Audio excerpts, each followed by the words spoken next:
Greetings, greetings, greetings, royal family. I'm back. You're back. Welcome back. Thanks for clicking on the video. Welcome to another segment of the Morning Boogie with me, Royal B. All right, you know the drill. Hit the like button. That's your admission fee. You want to pay a little bit extra? Then share the video on your public platform. Trust me, I definitely do not mind. Hopefully everybody is having a splendid Tuesday morning. Today is the 15th of September and the year is 2020. How y'all doing? All right, everybody. So on today's lineup, got a couple of things to talk about. Did you guys get an opportunity to watch Andrew Gillum and his wife, RJ Gillum, on Tamron Hall's show? I did, and I definitely will be talking about that. Ray J and Princess, they are in the news again. Now, Ray J, he done filed for divorce. After Princess, she filed for divorce, dropped the divorce case, or dismissed the filings. Now, Ray J, he filing for divorce. Done. Housewives of Atlanta drama, of course, with Kenya. Kenya is drudging up some drama for the show. I wonder if Mark will be back. So she's basically coming at Portia, calling Portia a fake activist. That's really low for Kenya. Do you think?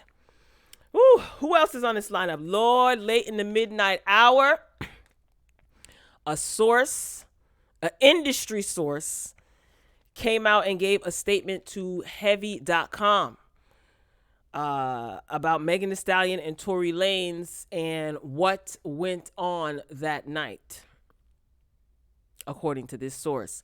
So we have a couple of things to get into, okay?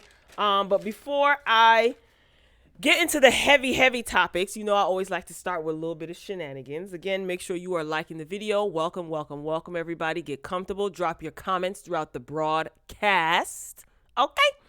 And if you're watching the replay, the same rules apply. All right, so let's start with this. Shenanigans, y'all. So this was on TMZ the other day, and I thought this was hilarious. So this was a insurance fraud. Insane. This is totally insane. So a woman, she cuts off her hand.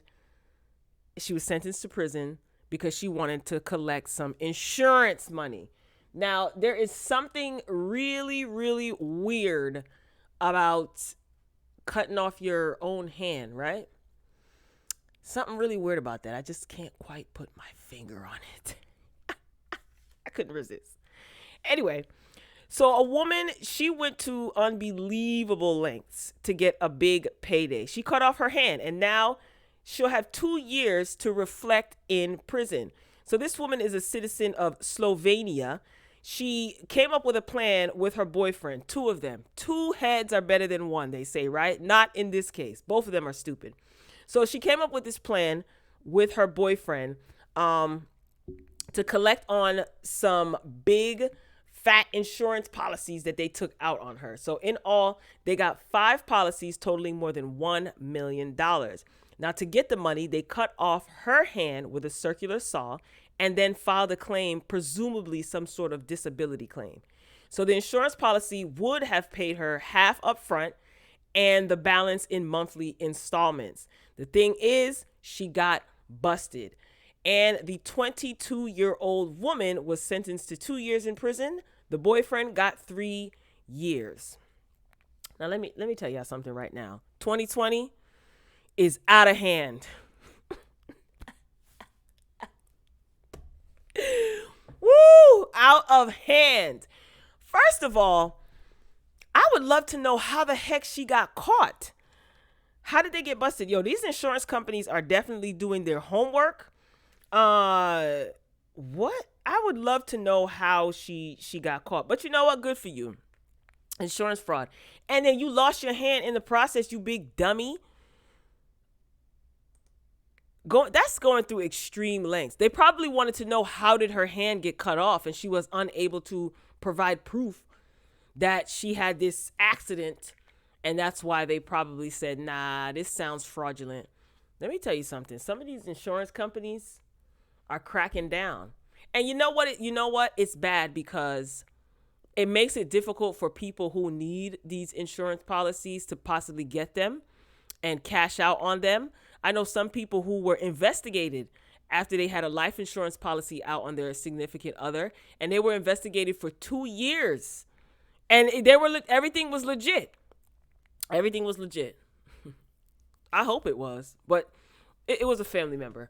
So everything was legit. So yeah, they don't play. They definitely don't play. All right.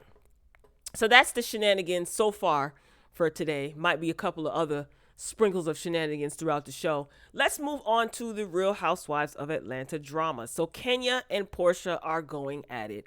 Who is the instigator? Of course, it is Kenya. We know what Kenya gives. We know that when it comes time for the show to come back on, she has to pick someone to poke at. And it seems like it might be Portia.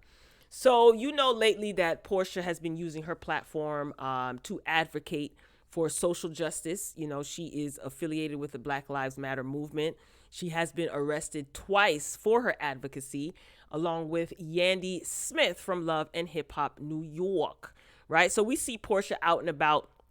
We see her on her social media speaking up and standing up for justice. So good for her. She's using her platform to make some sort of change, and I am here for it. So everyone sees this. People have called Portia Luther King, Portia X, yada, yada. Cynthia Bailey recently caught up with with Portia, and they took a photo. So they hung out for drinks and stuff like that. And Cynthia posted to her social media, caught up with Portia for real, for a much needed cocktail and some girl time. We are living in crazy, uncertain times, so it is always good to check in with your girls and also make yourself available for them to check in with you. Super proud of all of the work that Portia has been doing on the front line for the BLM movement. We are all in this together. Let's keep the conversation going in the name of justice. So there were a couple of people who posted their comments under Cynthia Bailey's comment. The Peach Report Daily has all of these screenshots. They are on Instagram and they are also on Twitter. So someone came under Cynthia's post, a troll basically, saying that Portia is clout chasing. The girl is doing all of this for the show. Glad it is positive, but trust it is for show. Now, isn't that the dumbest statement ever?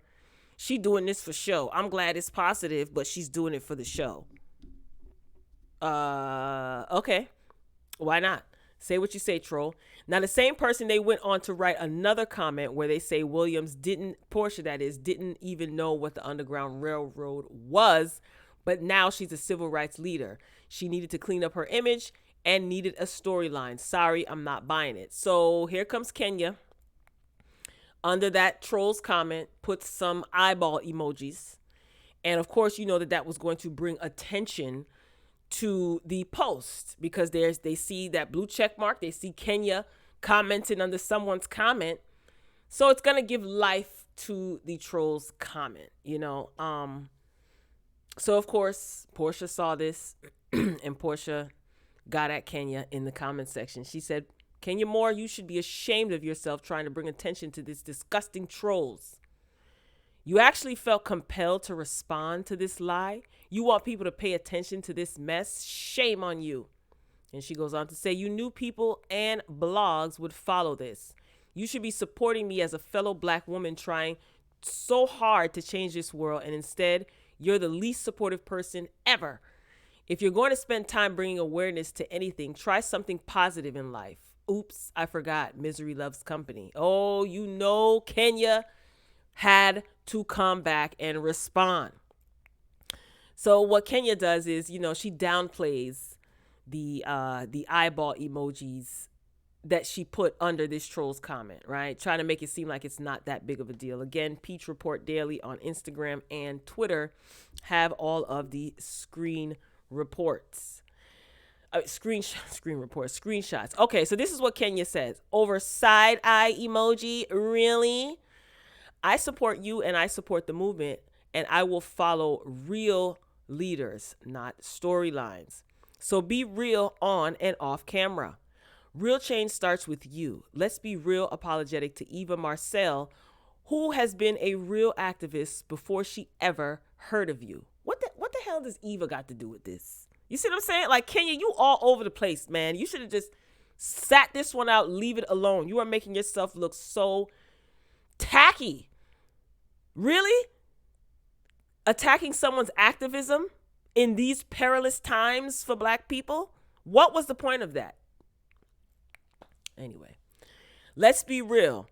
She said, let's be real that you said you would beat her ASS, talking about Eva, after Black Lives Matter and Kendi behind her back with the hashtag girl over there, after she privately shared big change at Bravo for us all. More, she goes on to say that she's been supportive of Portia and her daughter in front of the camera and behind the scenes as well. All this drama, of course, is going to play out on the show.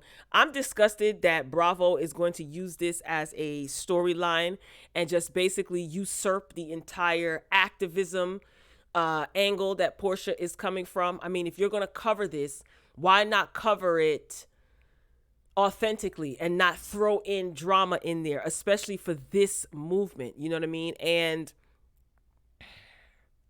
of course, Kenya's on the job and she is definitely going to be rewarded for her negative behavior.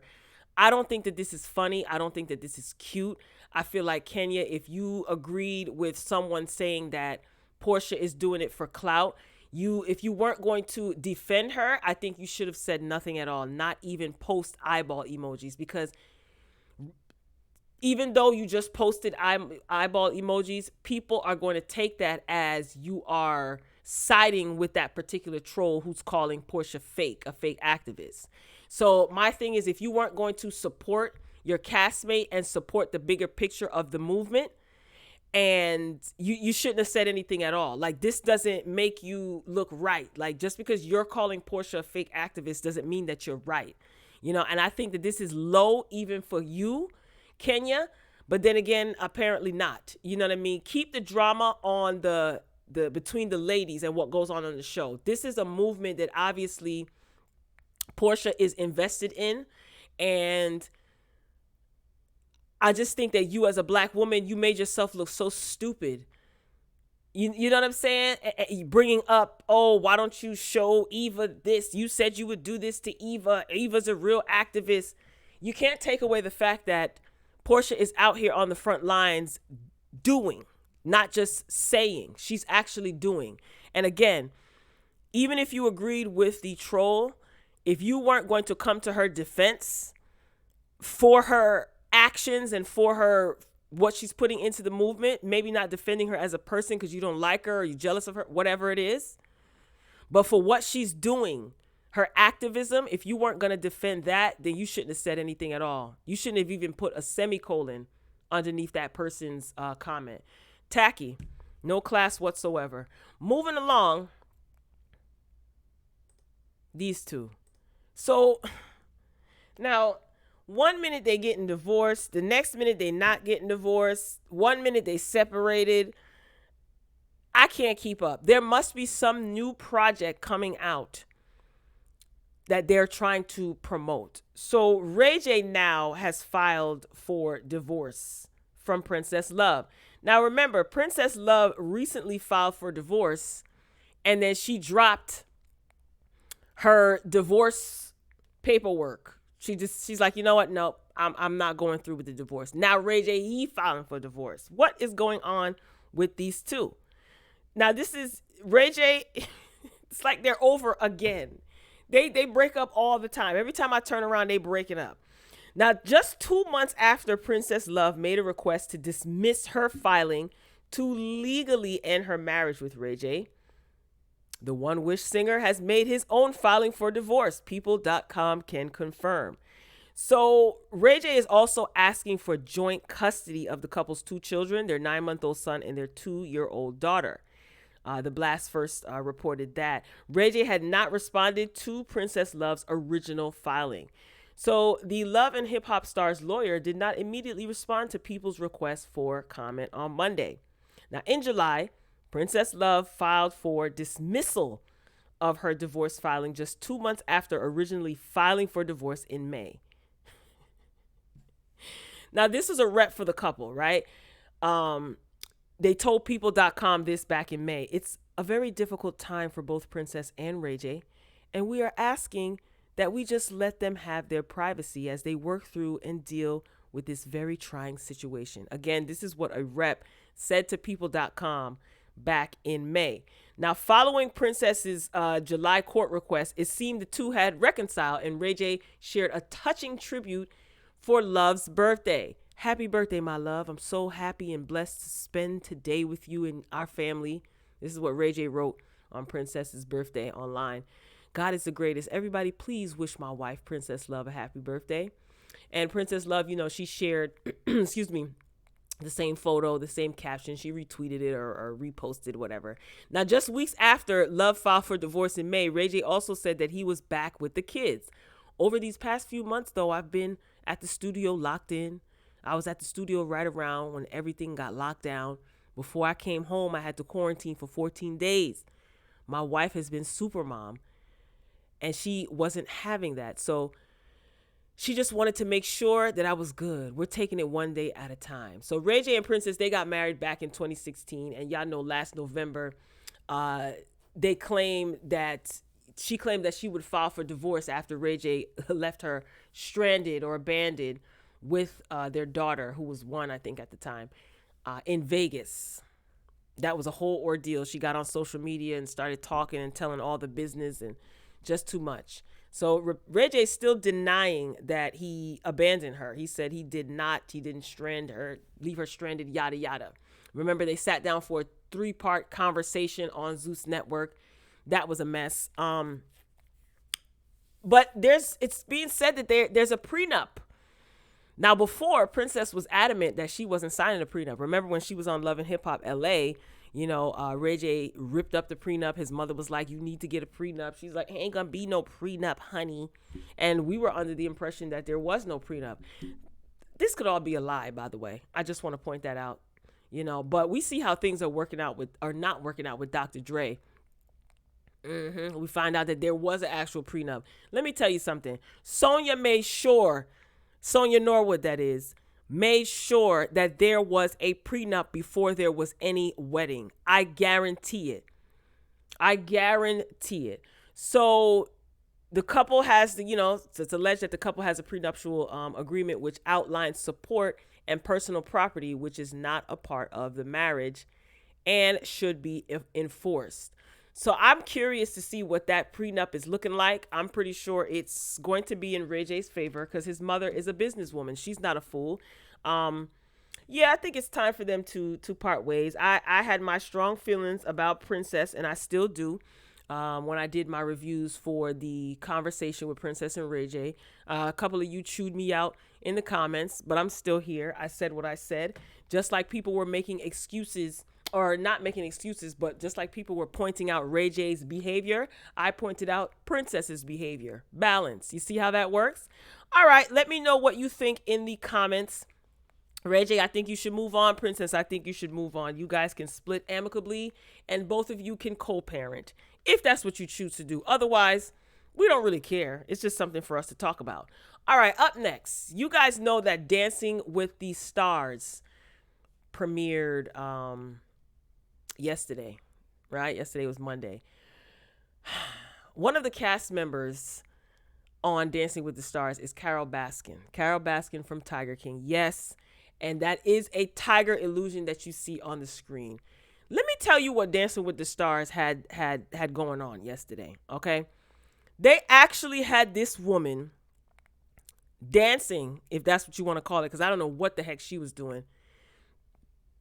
The song that she danced to was Eye of the Tiger, y'all.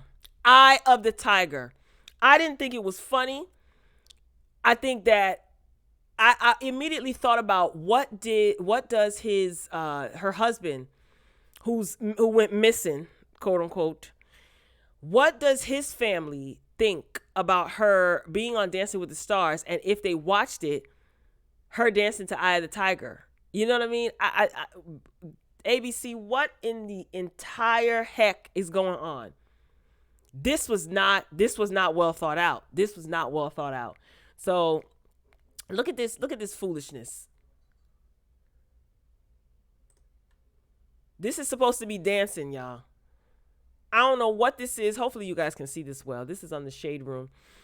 But I was watching a couple of clips. I don't want to watch Dancing with the Stars until she is gone. Look at this.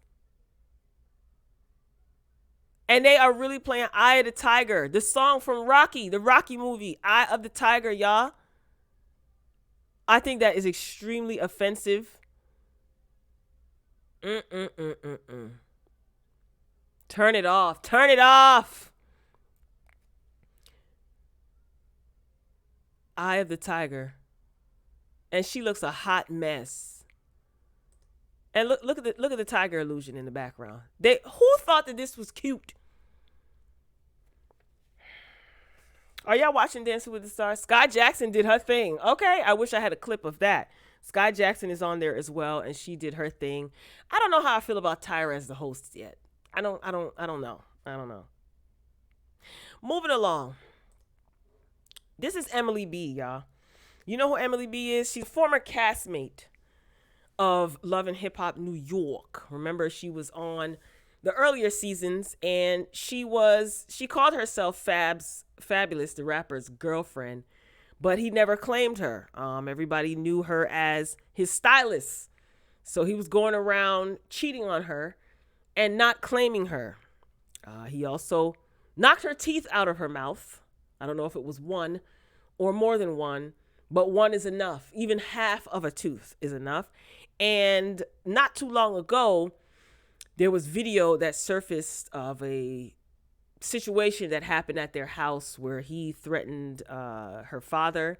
He threatened her. He came at her. He was in a rage. The kids were watching from the house. So it seems like that's how their arguments go down. Now, they do have children together. Emily, she has a daughter from a previous relationship who's probably like, what, in her 20s now? Anyway, Emily is pregnant.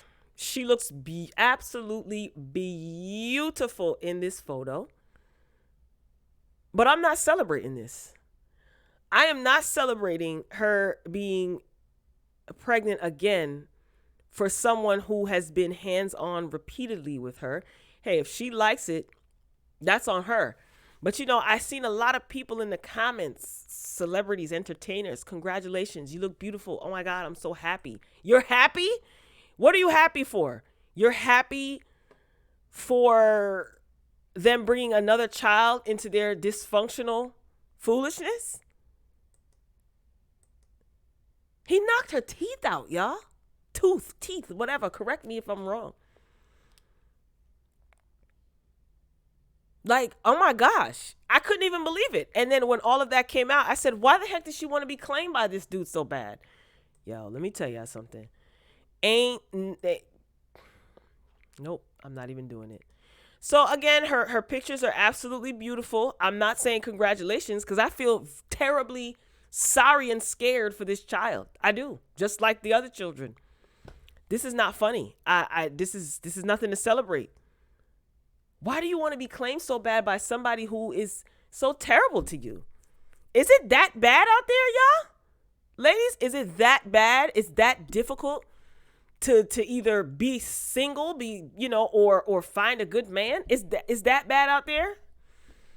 Child, you do you. It is what it is. But again, I'm not saying congratulations. I do wish for a safe birth for the mother and the child. But I can't, what is there to congratulate? And all of the comments, I'm going through the comments. This is on her Instagram page. Oh my gosh, I'm so happy for you. You happy? And y'all call yourself her friends? I would be like, girl, you need to get out. You need to get out a long time ago. That's terribly scary. But I don't know. Maybe it's 2020. I guess maybe I'm still stuck in the early 2000s. I don't know. In the early 2010s. All right, moving along. Now, this here is, this is a lot. This is a lot. Like I said, late in the midnight hours, this news broke. So this is heavy.com. Heavy.com is a media outlet, of course. And you see the headline, Megan Thee Stallion popped after learning her BFF slept with Tory Lanez. This is according to an industry source. I want to know who y'all think the industry source might be. I'm trying to hurry up and move this along because I do want to touch on Andrew Gillum. I might save that for another video. I don't know. It depends on how fast we get through this. But drop your comments. Make sure you're hitting the like button. If you're just joining, welcome, welcome, welcome. All right, so let's get into this story. So according to heavy.com, a source close to the Stallion, sorry, take two. According to heavy.com, a source close to the situation that happened between Megan Thee Stallion and Tory Lanez has exclusively given a statement regarding the Megan Thee Stallion incident to Heavy. Again, heavy.com. The Love singer hasn't released a statement regarding what happened the night of July 12, 2020, but a source that knows Megan and her best friend Kelsey has provided more details. In August, Megan Thee Stallion went on IG Live and accused Tory Lanez of popping her while in an SUV on their way back to where they were staying in Los Angeles, California. So you guys saw that live where she was in a black hoodie and she said, yes, this ninja Tory popped me. She said it in the video. You popped me and you got your publicists and your people going to these blogs, lying and ish. Stop lying. Why lie? I don't understand. I tried to keep the situation off the internet, but you dragging it. You really effing dragging it. So that was a IG video that she did and deleted. But if you want to see the clip and you haven't, you can check out my Instagram page at she_royalb. I just have that snippet, that part that I just read. So that's still on my Instagram page. Again, she has like turquoise hair and she's in a black hoodie. Anyway, moving along, the source claims that the Houston, Texas native would rather not testify against Lane because of not only how she fears she will be perceived by fans, but also her past being brought into the public eye. Megan will 100% not show up at court to testify. That's part of the reason the district attorney hasn't filed charges. They feel if she really wants them to prosecute Tory Lanez, then she has to be a part of the trial. In order for any sworn statement to be valid or admissible in court, she will have to show up in court and be cross-examined, which she doesn't want to happen, not only because she'd really be labeled a snitch by the hip-hop community, but everything else would come out, including her version of events, her previous arrest for beating up her ex-boyfriend, and what happened at Kanye West's sister-in-law's house, which is a bad look for her. Now, a night of fun at Kanye West's sister-in-law's house first took a turn for the worse when Megan Thee Stallion became upset about Tory Lanez flirting with her, Kanye West's sister-in-law, that is, the source said. All the witnesses at the pool party who have given statements say Meg got super jealous of Tory flirting with Kanye West's sister-in-law and flipped out. That being said, she could be subpoenaed to show up in court, Kanye West's sister-in-law, that is. She could be subpoenaed to show up in court to be a witness to what happened that night. And her peoples won't let that happen and have a lot of influence with the mayor of Los Angeles. Now, you know how that particular family gets down, Kanye West's in-laws. You will never hear me say anything other than Kanye West's wife, Kanye West's sister-in-law, Kanye West's brother-in-law, mother-in-law. You get my drift? So that's who I'm referring to. So this source is basically saying that family is well connected and has strong ties with the mayor of Los Angeles. And she might have been subpoenaed to show up in court because she was a witness of Tory flirting with her and how Meg got upset. This is what the source is saying. Also, the DA doesn't want to bring it to court because they know they will lose the case based on the lack of evidence and contradictory statements. Whew. Also, the neighbor/witness Megan talked about who called the police didn't see anything. She just heard one pop, if you know what I mean, and got a description of the car, and that's in the original police report. There is no video of the actual incident. That's a lie. The source also stated that Lanez didn't pop Megan Thee Stallion intentionally. Every insider to this situation knows it was an accident, not intentional. Megan wasn't directly hit with a bullet. It was shards of bullet fragments from one pop that ricocheted. That's what the source is saying. So the industry source also said the arguing started because Meg found out that Lanez had slept with both her and her friend Kelsey, who was also in the car. The source says it wasn't Tory and Megan arguing in the car. It was Megan and Kelsey arguing because they found out that night they were both sleeping with Tory when Megan got jealous over Kanye West's sister-in-law. That's why they are no longer friends and had the big falling out. They almost came to blows in the car because everyone was drunk. It was a big mess. No one from Tory Lanez's team nor the rapper / singer himself has released a statement regarding the incident. Lord, this is getting messier and messier and messier. Now, Megan Thee Stallion, she did a live the other day. I caught some of it, but not even going to post it. It's probably circulating all over the place. Allegedly her ex-boyfriend came out and gave a statement, or I don't know if a blog got in contact with him. This is the ex-boyfriend that she was referencing when she did that video months ago. Remember when she was going through it with 1501, her label, and they were trying to prevent the release of her last mixtape, Sugar. And she went on Instagram Live because her mugshots started popping up all over the internet. So she went on Instagram Live months ago to explain where the mugshot came from. So she was in a situation with her boyfriend at the time, and, you know, they were both hands-on with each other. And the police officer that was called asked her, hey, was your boyfriend hands-on with you? She said no. The police officer asked her ex-boyfriend, her now ex-boyfriend, or her boyfriend at the time, hey, was she hands-on with you? He said yes. She ended up going to jail, hence the mugshot. So when she was telling the story, she just seemed to be like, you know, over it. She's like, oh, you know, we all do dumb things when we're young. So I don't know if a blogger got in contact with the ex-boyfriend, but she played some audio on her live. Meg, this is what I need Meg to do. Stay off the internets, okay?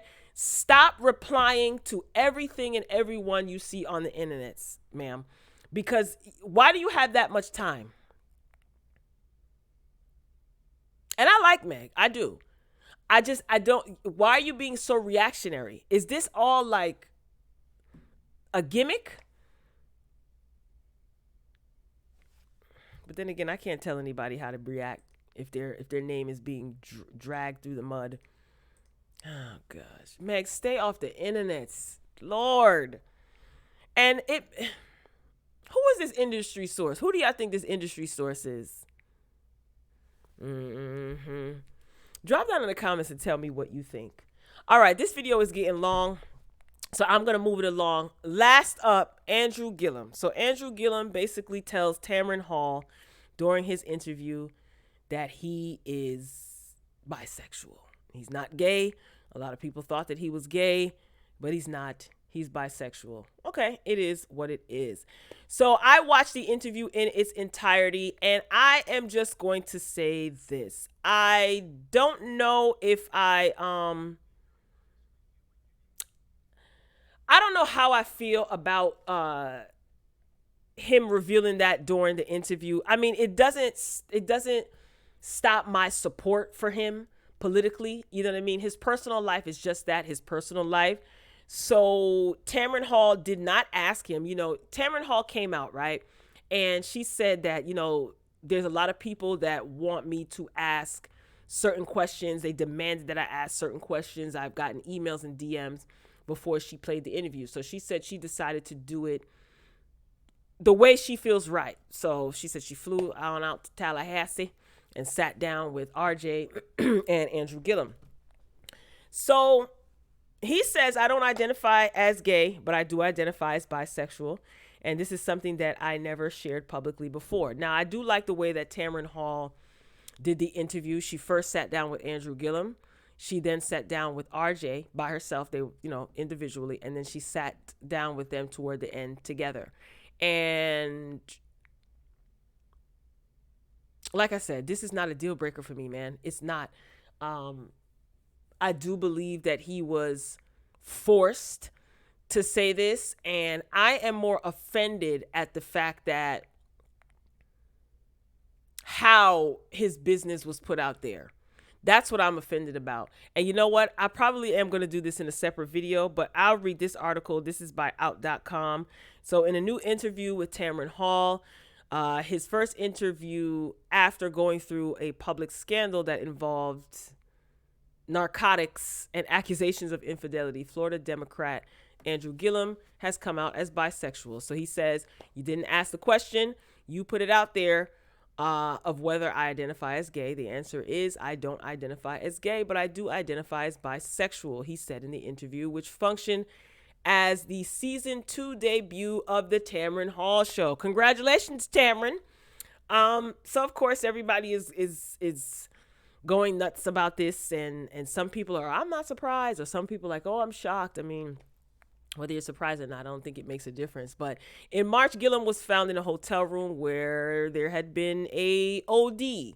According to police reports, he was found vomiting in the room while another man was passed out. Yada, yada. You guys know how I feel about this. I talked about this back in March.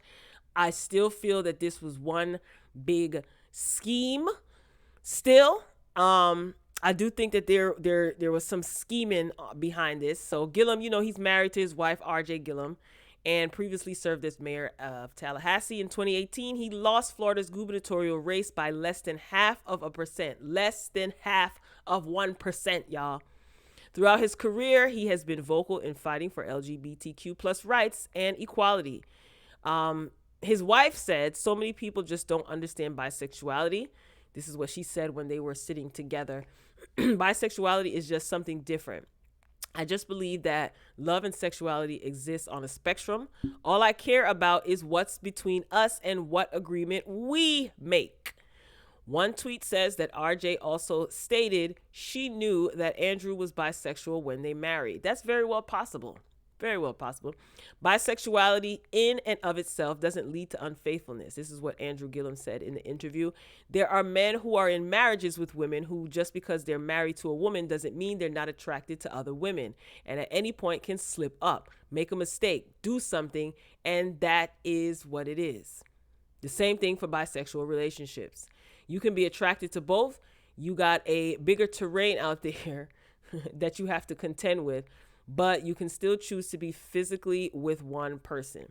So in March, when Andrew Gillum was found by police in the hotel room, he was found with 2 other men. Now, he said, I watched the entire interview. He said this article says he was found with 2 other men, of one who is a gay sex worker. Gillum told Hall that though he, quote, understands very well what people assume about that, he didn't have any sexual relationship with either man.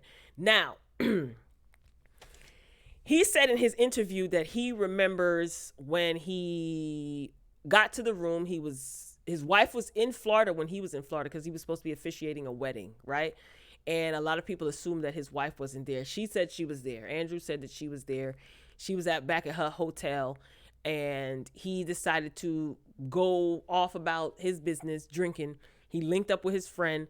He texted him, hey, man, what's up? I don't know. I don't remember who texted who first. But he texts him and says, hey, I'm in town. What's going on?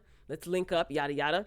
They go back to the hotel room, continue drinking. And Andrew said that when he got to the hotel room, it was just him and his friend. They were the only 2 people in the room. And then only thing he remembers is waking up to a whole slew of people in the room. And one of the officers had said, hey, your friend OD'd. And Andrew said that he thought that his friend was dead. So he didn't. I'm going to do this in a separate video. I have to do this in a separate video because this is getting long and this video is getting too long. So this is what I want you to do. If you haven't done so already, hit the subscribe button. Click the notification bell so you don't miss out on any of my uploads. Okay? Drop down in the comments and tell me what you think. Please keep all comments respectful, especially as it pertains to Andrew Gillum. I have so many thoughts because, again, I sat and I watched the interview in its entirety. And I have so many thoughts and so many things to expound on. I'm going to make this portion a separate video. I did not expect to be on here this long. And I know most of you don't want to listen to long videos. But I will say this. I am flabbergasted. I am enraged at the way he was, quote, exposed. I do feel that he was forced to make this statement. And I don't like that. I feel like how someone sexually identifies is their personal business. If they want to keep it a secret from the public for their entire life, they can. The woman that he is married to does not seem to be taken aback or in complete and utter shock by this revelation, because she 9 times out of 10 she probably knew and is okay with it and is fine with being married to a man who identifies as bisexual. So to me, it doesn't seem like any trickery is going on. RJ didn't say that there's any trickery going on. You know what I mean? This is more so a matter of infidelity. And this man is, yes, he is a politician. So of course, you know, it's the microscope is going to be laser focused on him. I get all of that, but it does not appear to me, judging by the interview, and also people who have known him personally who said that this is no shock to them. His wife most likely knew. And my question is, what the hell does that have to do with his politics? Not a damn thing. Because if his wife is comfortable dating and marrying and procreating with a bisexual man, what the problem is? I am more enraged with who and how all of these pictures and the police report and all this stuff was revealed. And it speaks volumes, and it basically, to me, it kind of further proves what I had suspected about the trickery. So if you want to hear my thoughts, my expounded thoughts, or my deep thoughts, more elaborate thoughts on this Andrew Gillum interview and basically revisiting this entire scandal, make sure you have your notifications on so that when I upload that video, you will be notified. So make sure you come back to the channel. This concludes this episode of the Morning Boogie. I got to get off here, y'all. Y'all know Rona Academy is in session, and not only am I the principal, I am the lunch lady, tech support, maintenance, administration, the math teacher, the science teacher, all of the above, okay? So I have to get going, but I definitely will be back. I want to thank all of you for joining me today. You could be anywhere else in the world, but you decided to come and click on my video and have a little bit of fun. Hopefully you guys had fun. Welcome to all of the new Royal family members, my A1 day ones holding it down. Thank you. I greatly appreciate all of you. Thank you for listening. So I'm signing off. I want to read your comments. Make sure you like, share, all that good stuff. But I'll be back today for sure with part 2 of Mr. Andrew and Mrs. RJ Gillum on the Tamron Hall Show. Signing off for now, Royal family. It's a wrap. Until next time, folks. Peace.